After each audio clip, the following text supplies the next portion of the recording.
cinematographers, we're fascinated by B-roll and what we can create with it. It's like this moment when we get to do our work without any of the bothersome interruptions of dialogue or characters or development. We get to focus on the beauty of the image. But over time, I think we've kind of forgotten about what the term B-roll actually means and how it evolved. And I think in doing so, we've blurred its purpose. And frankly, we've ended up creating a lot of crap. There's one surefire way to make your B-roll better, and that's simply stop shooting it. Honestly, it's going to make your videos better. Instead, shoot silent A-roll. Here's why, how, and a challenge to make you a better cinematographer.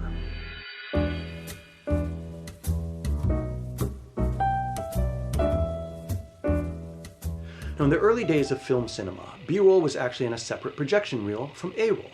Most of the B-roll was black, and they'd start the two projectors at the same time. When it came time for the B-roll, they'd just switch which projector was being shown. Believe it or not, in the beginning they did this live in the movie theater as people watched. Originally, B-roll was mostly used for interviews. As B-roll evolved, cinematographers realized that you could tell a story just with the images.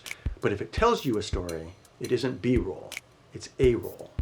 A-roll is footage you absolutely need to tell your story. Today, people sometimes use B-roll to show a process, like how to cook something, which I think is a pretty good example of silent A-roll. But too much of the B-roll that I see is just pretty images thinly connected by an idea like morning to night.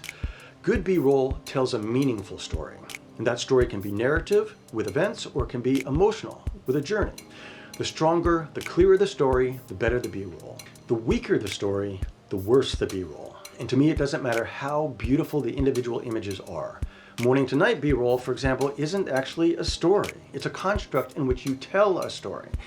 And what people crave are stories that change them in some way. Now, there are a lot of elements that go into a meaningful story, but essentially it takes the viewer from one point to another with something lost or gained. The person in the video changes or the person stays the same, and we, the audience, change how we think or feel. Therefore, a story will always have a beginning, a middle, and an end. How you shoot and edit it will depend on the story that you're telling, not on a set of techniques or styles that you like. If your B-roll repeats the same emotion or concept, cut it. If the dreamy meadow sequence looks like the dreamy beach sequence, cut it. Repeating yourself is not good storytelling. Now, if you've been following this channel, you know that I just bought a Z-Cam E2. To get familiar with the camera, I took it out into the woods. There was no purpose for the shoot other than to learn about my camera, so what it produces was obviously going to be kind of like B-roll. But I also wanted to put this idea of A-roll to work, so here's what I shot.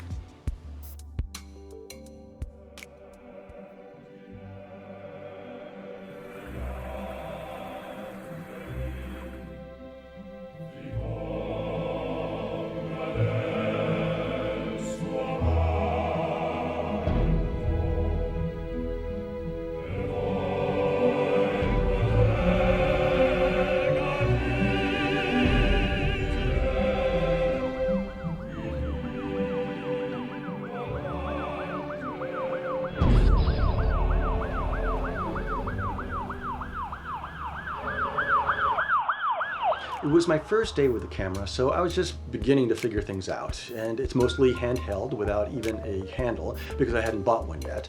And I was playing around with a lot of frame rates and files and learning its preferred exposure levels and all kinds of crap, so I was just experimenting, and there are a ton of technical problems with the footage. But I wanted to show a story of some sort. In this case, a procession from pristine woods, my beginning, to human disruption, my middle, to the destruction of peace and beauty, the end. Is it a great story? No. Within the context of something else, maybe it'd be an okay story. As it is, it's just an exercise in creating a story based on a location. So here's my challenge to you. Pick a street corner or a park or any location and make a story about it. Give it a beginning, a middle, and an end. You can decide your story ahead of time or simply show up and take a moment to ask yourself how the pieces of this location fit together to make a journey. How does the statue of the tourist with a camera and the mother relate to the real boy sitting on the iron stroller? Use juxtaposition. Limit yourself to 30 minutes. In real life, we have to shoot quickly a lot of the time, so there's a mental muscle that needs exercise when it comes to creating the best possible story on the fly. If you make a video, let me know in the comments below. I'd love to watch it.